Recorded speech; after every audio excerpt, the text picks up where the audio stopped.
bibliquement, Dieu a poussé Jésus, il est parti faire 40 jours au désert. Dieu a poussé Jean le Baptiste, il est parti à la forêt. Dieu a poussé Moïse, il est parti à la montagne, il a reçu les 10 commandements. Si Dieu vous pousse aussi, qui suis-je? J'ai compris que de toutes les façons, chaque jour on risque notre vie. Quand l'Esprit de Dieu va te pousser à arriver à un autre niveau avec lui, tu ne peux pas dire que je risque ma vie. De toutes les façons, tu peux être à la maison, la mort vient te prendre. Donc mieux, tu peux faire ce que tu as fait. Peu importe les dangers, Dieu va te protéger. Voilà pourquoi je comprends facilement quand je lis dans la Bible que l'Esprit a pris Jésus pour l'amener au désert. Ce n'est pas le diable, ce n'est pas...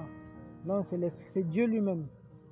Quand je lis la Bible, je vois que Dieu a dit à Moïse de quitter le peuple pour partir à la montagne pour recevoir les 10 commandements. Je comprends facilement.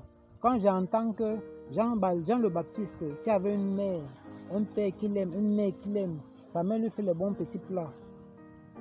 Mais il laisse tout ça pour partir à la forêt, se nourrir de tourelles sauvages et de miel. Je peux comprendre, parce que c'est ce que Dieu a fait avec moi à plusieurs reprises d'ailleurs. Donc, vous faites une grande retraite spirituelle. Après, l'Esprit de Dieu vous pousse encore à faire les petits retraites spirituels. Pourquoi? Pour que l'huile ne finisse pas. Pour qu'il y ait toujours une réserve d'huile. Cette réserve d'huile qui permet en sorte que quoi? Que l'Esprit de Dieu puisse se mouvoir, vous aider à faire tout ce que vous faites.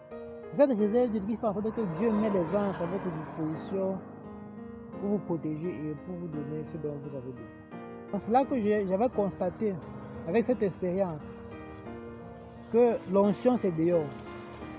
La puissance, accumuler les anges, c'est dehors, ce n'est pas dedans. Bah, quand tu dors dedans, c'est différent en tout cas. C'est différent en tout cas.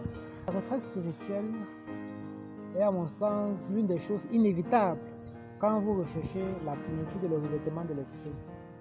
Donc je pense qu'il y a un temps pour tout quand même. Il y a un temps où Dieu te prend, t'enlève du monde et met des choses en toi. Et te reprend et te met dans le monde. Après, dans le monde, tu es une autre personne. Et ces expériences vont rendre fort. Et si vous fuyez ces expériences, d'ailleurs, vous ne pouvez pas fuir Dieu. Dieu va toujours trouver un moyen pour... Donc moi, je suis seulement en train de vous dire, quand ça va arriver, vous allez dire que, ah ok, ça arrive à tel, maintenant c'est en train de m'arriver. Donc voilà, si vous avez aimé, vous pouvez mettre un j'aime, vous pouvez le partager.